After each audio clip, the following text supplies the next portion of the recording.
Olá, bem-vindos ao primeiro episódio do IFCast. Hoje nós vamos falar sobre a influência das tecnologias atuais no mercado de trabalho, com os participantes Gabriela Almeida, Rafael Félix, Alana Hillary, Kayla Souza, Davi Nascimento, Maria Isabel e Maite Margarida. Bom, a palavra empreendedorismo ela vem ganhando espaço desde a crise econômica de 2008, com ênfase em algumas de suas dimensões supostamente positivas para o trabalhador, que são a não existência de chefes definindo o que e como fazer e a liberdade para decidir quando e onde fazer, isso graças à evolução da tecnologia no mercado de trabalho. Por outro lado, aspectos como insegurança, risco, ausência de direitos, isolamento nunca são mencionados. Essa discussão ela não é nova. Já nos anos 90, a palavra empregabilidade foi muito evidenciada também no contexto de desemprego e queda da renda. Nesse mesmo período, em meio à implantação do modelo toyotista, termos como participação, colaborador, ao invés de trabalhador, e autonomia passam a colonizar o cotidiano laboral, além do intenso processo de flexibilização da remuneração, das formas de contratação e do tempo de trabalho que, na pregação do capital, significariam liberdade e autonomia para todos, mesmo que, na prática, elas fossem adotadas unicamente em função de seus interesses. Outro movimento realizado pelas empresas refere-se à crescente externalização e terceirização de suas atividades. Esse assunto a gente vai ver melhor a seguir na indústria 4.0, em que o Rafael e a Alana vão explicar. Bem, a indústria 4.0 é um meio de transformação que tem várias interações sociais, por exemplo, de amizade, de compra, de trabalho. Para Cassius, nós vivemos uma dupla mudança com a situação global e a profunda do capitalismo e o nascimento da sociedade informacional. Sociedade em que o tratamento e a transmissão de informação são as grandes fontes de poder, onde as redes passam a organizar a maioria da economia e a partir dessas plataformas digitais. Dessa forma, as plataformas digitais, para elas chegaram ao paraíso por terem a liberdade de se impor, de impor suas regras e se colocarem como simples mediadores entre consumidores e fornecedores de serviços. Muitas pessoas não enxergam isso. Para elas, não há relação de trabalho, obrigações trabalhistas, nem tampouco direitos dos trabalhadores. Além delas não garantirem direitos aos consumidores, e ainda criam uma infinidade de artimanhas jurídicas para fugirem dos impostos. Como dizer que há uma relação laboral que mereça a produção de direito do trabalho, quando são as plataformas que definem se o trabalhador pode oferecer seu trabalho e o coloca para fora quando deseja? Por outro lado, para os trabalhadores, só restou o inferno mesmo, dado que eles devem assumir todos os riscos dos seus instrumentos de trabalho, a manutenção da saúde.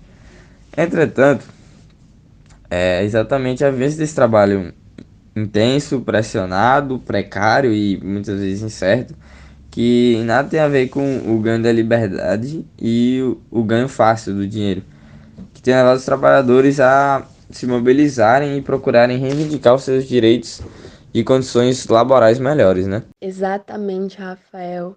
E durante, a pandemia que teve do Covid-19, os entregadores de aplicativos e os motoristas, eles foram figuras que não desapareceram das ruas. E a gente sabe muito bem que sair de casa naquela época era colocar a nossa saúde em perigo. Mas era exatamente o que os entregadores faziam, né? Eles eram pessoas expostas aos riscos que nós mesmos, os usuários, a gente buscava evitar usando os aplicativos. E as marcas que elas carregam nas costas não tomaram e também não tomam medidas eficazes para protegê-las do contágio. Muito pelo contrário, enquanto o governo impôs medidas de isolamento, o iFood ele disparava mensagens incentivando os entregadores a saírem mais. E a gente sabe também, né, que não são os próprios trabalhadores que definem as rotas que irão tomar ou o preço de seus serviços. Tem um exemplo mesmo, se eu não me engano, em 2020, que aconteceu lá no Rio de Janeiro, um dia em temporal com alagamentos, e a RAP, ela chegou a pagar R$ 15 extra a seus entregadores. A gente vê no absurdo que a empresa encorajou os trabalhadores a continuarem na rua, mesmo em condições de risco elevado. E a gente sabe também que os entregadores de aplicativos, eles não podem nem escolher que pedidos aceitar sem o risco de sofrer punições da plataforma, seja lá de um bloqueio por alguns minutos até a suspensão de suas contas. E eu posso até afirmar que, segundo algumas pessoas que eu conheço, assim, nessa área, alguns entregadores, o iFood ele costuma até bloqueá-los automaticamente se eles demorarem a retirar o pedido em um restaurante. Então a gente vê, né, o quanto essas pessoas se submetem por esses trabalhos e se arriscam. Bom, então agora vamos falar sobre a uberização, que já falaram um pouco antecipadamente, citando formas desse modo de trabalho. A uberização é um termo que surgiu para descrever a tendência de empresas em diversos setores, como transporte, alimentação, serviços, entre outros. Essas empresas contratam trabalhadores independentes por meio das plataformas digitais e elas não oferecem aos trabalhadores as proteções e os benefícios tradicionais associados ao emprego formal. O termo se originou com o surgimento do aplicativo Uber, que revolucionou o mercado de transporte ao conectar os motoristas independentes com passageiros por meio de um aplicativo. Desde então, outras empresas adotaram um modelo semelhante, utilizando as plataformas digitais, como exemplo o iFood, Rap e 99 Táxi, que são exemplos dessas empresas que adotaram esse modelo. Bom, a uberização do trabalho tem sido frequentemente associada à flexibilidade, já que muitos desses trabalhadores independentes podem escolher quando e onde trabalhar, né? Assim como também podem decidir quais trabalhos querem realizar. Então, ao adotar esse modelo, as empresas podem reduzir os custos fixos de funcionários e infraestrutura. E os trabalhadores independentes podem encontrar, tipo, novas fontes de renda e maior flexibilidade em sua jornada, né? Sua jornada de trabalho. Um exemplo claro é o próprio Uber, que pode escolher quando trabalhar e pode aceitar ou rejeitar as viagens com base na sua disponibilidade, né? Sua preferência e tudo mais. E eles também não têm horário fixo, podendo trabalhar em tempo integral ou parcial, dependendo do que é melhor se adequar à vida deles, entende? Complementando a fala da Kyla e do Davi, muitos dos prestadores de serviços eles são classificados como contratados dependentes e eles não têm proteções trabalhistas básicas como salário mínimo, horas extras, férias remuneradas, licença médica e nem seguro-saúde. A própria empresa ela pode definir quanto o trabalhador recebe e também pode ter controle sobre a distribuição do trabalho. Muitos dos trabalhadores eles não têm nem estabilidade no trabalho e isso pode acabar fazendo com que eles sejam desligados de suas empresas. No caso desse modo de trabalho, não há a questão de ser demitido, eles são desligados. Por exemplo, na empresa Uber, caso um trabalhador tenha a taxa de aceitação menor do que a taxa de referência da cidade, ele já tem motivo para ser removido. E ele vai ser removido e não demitido.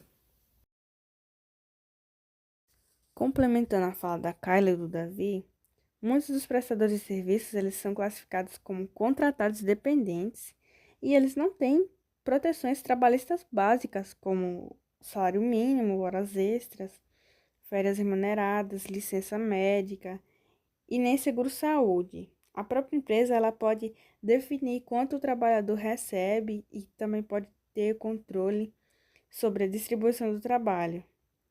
Muitos dos trabalhadores, eles não têm nem estabilidade no trabalho e isso pode acabar fazendo com que eles sejam desligados de suas empresas.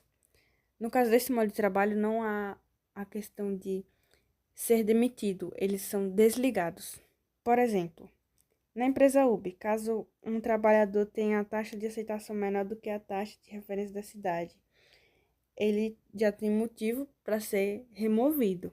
E aí ele vai ser removido e não demitido.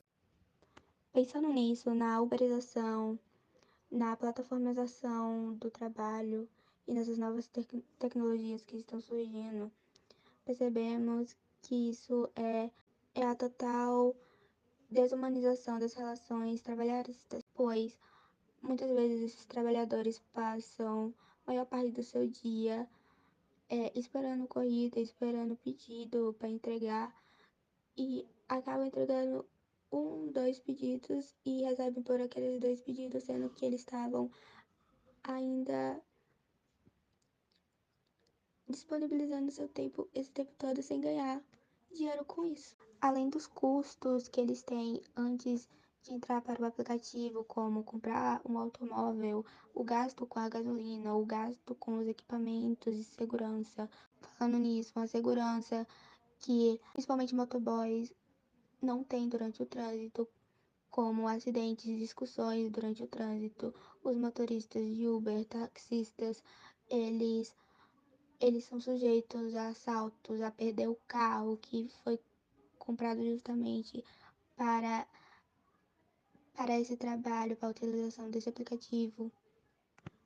E a empresa não cobre esses custos, os aplicativos não cobrem esses custos, não, não ajudam em relação aos acidentes, não dão auxílios.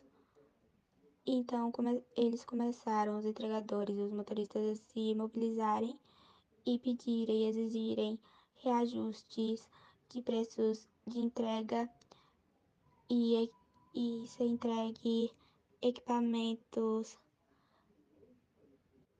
reajuste de preços e entregas de EPIs para os trabalhadores para terem mais segurança durante o trabalho. E a exigência de auxílios, de licença de saúde para acidentes, e também levantaram questionamentos com relação ao programa de pontos realizados por algumas plataformas. Visto isso, por meio dessa conversa, a gente conseguiu perceber que as tecnologias de informação e comunicação desenvolvidas ao longo das últimas décadas, em especial as plataformas digitais utilizadas para o transporte de passageiros por empresas como a Uber, como já foi citado, estão transformando radicalmente as relações sociais de trabalho. A tecnologia desenvolvida pela Uber propicia outro tipo de negócio, por exemplo, outro tipo de subordinação do trabalho ao capital. Uma subordinação com a autonomia dos agentes individuais, os trabalhadores motoristas, o que não quer dizer que não haja exploração. A subordinação foi um dos elementos para a caracterização da relação que se estabelece entre a Uber e os motoristas. Nesse sentido, o sistema de proteção social deve ser espaços de reprodução dos interesses da classe trabalhadora, porém sem a ilusão de que o Estado está produzindo formas de enfrentamento à estrutura hegemônica do capital. Pelo contrário, a tentativa de responder às questões surgidas a partir de suas contradições opera dentro da lógica do sistema capitalista, a qual pretende dar conta de atender às demandas sociais. Com isso, a gente percebe que o falso sentimento de liberdade que os trabalhadores autônomos desses aplicativos sentem é falsa. A liberdade real, na verdade, é das grandes empresas que podem estabelecer seus modelos de gestão em detrimento de condições mínimas de qualidade para a classe trabalhadora, que eles não vão nem reclamar. Bom, foi isso, pessoal. Espero que tenham gostado. E se quiserem saber mais sobre o assunto, eu recomendo pesquisarem sobre o tema no YouTube ou no Google Acadêmico, já que irá aparecer vídeos e informações baseadas em certas fontes mais científicas e confiáveis. E até uma próxima vez.